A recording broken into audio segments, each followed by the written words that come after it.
बंगाल के हल्दिया में तैनात सीआईएसएफ जवान ने पहले पत्नी की गला दबाकर हत्या कर दी। इसके बाद खुद भी फंदे से झूलकर आत्महत्या कर ली। घटना हरला थाना क्षेत्र के 8/C स्ट्रीट 41 क्वार्टर नंबर 2068 की है। पत्नी की गला दबाकर हत्या करने की जानकारी मृतक के पुत्र ने दी।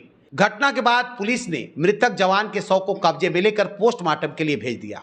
वहीं मृतक की पत्नी का शव बोकारो जनरल अस्पताल के मर्चरी में रखा हुआ है। पुलिस मामले के अनुसंधान में जुट गई है। मृतक के पुत्र की माने तो कल ही उसके पिता संजीव मंडल हल्दिया से बोकारो सुबह पहुंचे थे।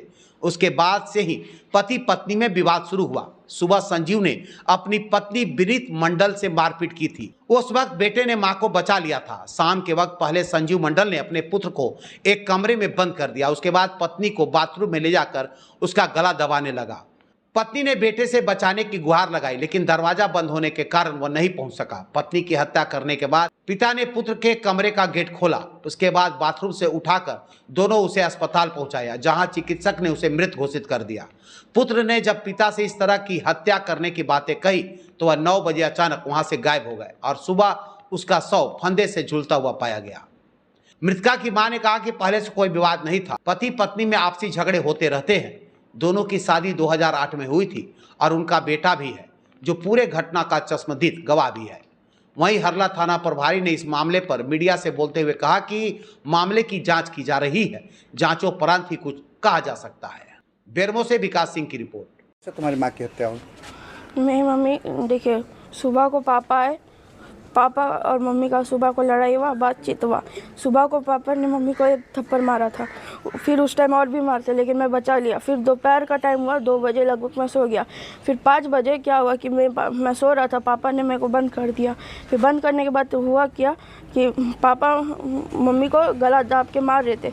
मम्मी पूरा चिल्ला रही है कि बिट्टू बचाओ, बिट्टू बचाओ, बिट्टू बचाओ, लेकिन मैं बचा ही नहीं पा रहा था क्योंकि दरवाज़ा लॉक था।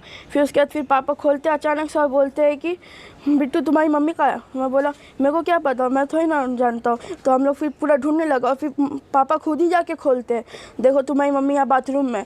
और अगर बाथरूम में अगर मम्मी खुद से खुदकुशी करेगी तो फिर मम्मी अंदर से बंद करेगी ना, बाहर से बंद था। फिर उसके बाद पापा खोले। फिर उसके बाद पूरा हम लोग दबा रहे छाती की हो जाए कुछ, तो कुछ नहीं हुआ। फिर उसके बाद मम्मी घर में जान तोड़ दी। फिर उसके बाद हम लोग गए हॉस्पिटल जाने के बाद वहाँ पे बोल दिया कि मम्मी नहीं है अब। फिर उसके बाद वहाँ पे हुआ। फिर उसके बाद पापा को हम लोग पूरा बोले कि क्या किए। पापा वहाँ पे बैठे हुए थे, 9 बजे तक वहाँ बैठे। फिर दादू लोग थाना उना गए। फिर थाना से आए। थाना से आने के बाद क्या हुआ कि पापा वहाँ से गायब हो गए, भाग गए वहाँ से। भागने के बाद हम लोग को आज सुबह को पता चला कि 5 बजे की नहीं है। जलना है। क्या हुआ है बताइए। हम लोग कुछ नहीं जानते हैं। दामाद आया सुबह, उसके बाद इन लोग का लड़ाई झगड़ा हुआ। लोग फ़ोन भी नहीं किया, नहीं ये मेरा नाती फ़ोन किया। जब मेरा बेटी को मारा ना, मारने लगा, उसको फांसी देने लगा, तो वो 2 सेकंड के लिए बोला पापा जल्दी आइए। 5 बज रहा था उस टाइम, जल्दी आइए पापा हमको जान से मार देगा, जल्दी आइए। हम लोग जब तक गए तब तक मेरा बेटी ख़त्म थी। जीभ उब निकाल दिया था, नाक से ब्लड निकल रहा था, मुँह से निकाल। कारण क्या है? कुछ पीछे का कारण कुछ भी हम लोग का सर नहीं पता है, नहीं पता है, कुछ भी पता, जानते ही नहीं है जो पीछे का कारण क्या है। हम लोग सोचे इधर उधर कहीं होगा, कहीं जाएगा, लेकिन हम लोग को पता नहीं। सुबह 6 बजे कि 5 बजे हम तो सोए हुए थे, तो फ़ोन आ रहा पुलिस को, जय वहाँ फांसी लगा हुआ है एक आदमी, देखिए आप लोग का घर का है क्या दामाद। तो गया मेरा दामाद, बेटी गया और मेरा बेटा गया, तो जाके देख रहा वाला है वहाँ। उसके बाद मेरा बेटी को और बेटा को रख लिया है।